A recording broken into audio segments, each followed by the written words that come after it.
Good morning friends, I am Jogendra Singh. मैं आपके लिए लेके आया हूँ CBSE class 10 mathematics total solution. आज मैं आपके लिए लेके आया हूँ एक्सरसाइज 1.1 क्वेश्चन नंबर 2। आगे बढ़ने से पहले आप लोग मेरे चैनल को सब्सक्राइब कर लें ताकि मेरे फ्यूचर में आने वाले सारे वीडियोस आपको टाइमली नोटिफाई होते रहें, और बेल आइकन भी प्रेस कर लें ताकि जल्दी से जल्दी आपको नोटिफाई होते रहें। तो हम बात करते हैं इस क्वेश्चन का सॉल्यूशन किस तरह से हो। इसके लिए हमें इसकी लैंग्वेज पे ध्यान देना होगा। यहाँ पे इसने क्लियर कहा है any positive odd integer is of the form 6q + 1, 6q + 3 and 6q + 5। यहाँ पे इसने ऑड इंटीजर पूछा है, he is not asking even integer. Okay, यहाँ पे हम अगर ध्यान से देखें तो हमें यूक्लिड्स डिवीजन लीमा दिखाई दे रहा है। पहले हम बात कर लें what is Euclid's division lemma. Then Euclid says if we divide a by b, then we can write this as a is equal to b into q plus r. A is dividend, b is divisor, q is quotient and r is remainder. In this condition, if we see the question, here is a design similar to Euclid's division lemma. 6q plus 1 plus 3 plus 5, which is equivalent to bq plus r, means they are remainder, they are divisor and quotient. हम क्या करेंगे? According to Euclid, we have to obtain a dividend as supposing that integer a and another integer is 6. They are two positive integer and where is a is greater than 6.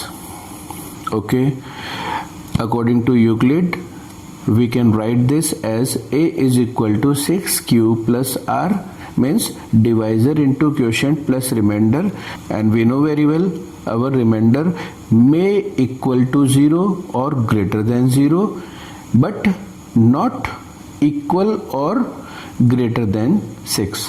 It's always smaller than 6. 6 means divisor. Now according to this position, we can write all the possible values of remainder here. Remainder may be equal to 0 or greater than 0, means 1, 2, 3, 4 and 5, but not equal to 6. In this condition, we have to put all these values of remainder in Euclid's division lemma. By this, we have some case 1, case 2, case 3, case 4, case 5, case 6. How? If remainder 0, then a is 6q plus 0, means only 6q.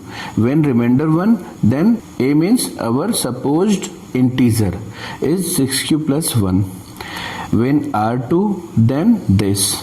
r3, then this. When remainder is 4, then our supposed integer will be 6q plus 4. 4 from here. After putting r is equal to 5, it will be 6q plus 5.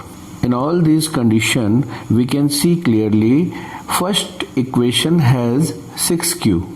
6q means 6 is an even number and q is an integer. When we multiply an integer with even number, then result will also be even number. We know very well. So because q is an integer, so 6q is even.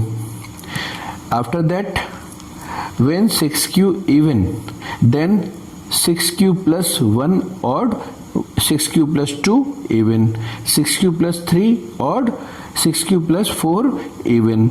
6^5 odd, और 6^5 के बाद में हमारे पास कोई number नहीं है। तो हमने ये सारे के सारे पॉसिबल इंटीजर्स अलग अलग कंडीशन में से सेपरेटेड कर लिए। दैट मीन्स जितनी भी पॉजिटिव ऑड इंटीजर्स हैं वो हमें राइट साइड में यहाँ मिले, और जितने भी इवन पॉजिटिव इंटीजर्स हैं वो हमें लेफ्ट में मिले। अकॉर्डिंग टू क्वेश्चन हमें इवन से कोई मतलब नहीं है, ये पूछ रहे हैं ऑड इंटीजर्स बताइए। तो ये जो तीन हैं हमारे पास, ये तीनों के तीनों हमारे ऑड इंटीजर्स हैं। ऑड इंटीजर्स मीन्स जो हमने सपोज किया था a। Then we can write this as any positive odd integer can be written as 6^1, 6^2 और 6^3। दैट मीन्स इन तीनों के अलावा किसी भी डिजाइन में ऑड इंटीजर्स को हम नहीं लिख सकते अगर हमारा डिवाइजर 6 है। तो फ्रेंड्स, आई होप आपको समझ में आया होगा, आपको पसंद भी आया होगा। If you like my videos then subscribe my channel and press bell icon. Thank you.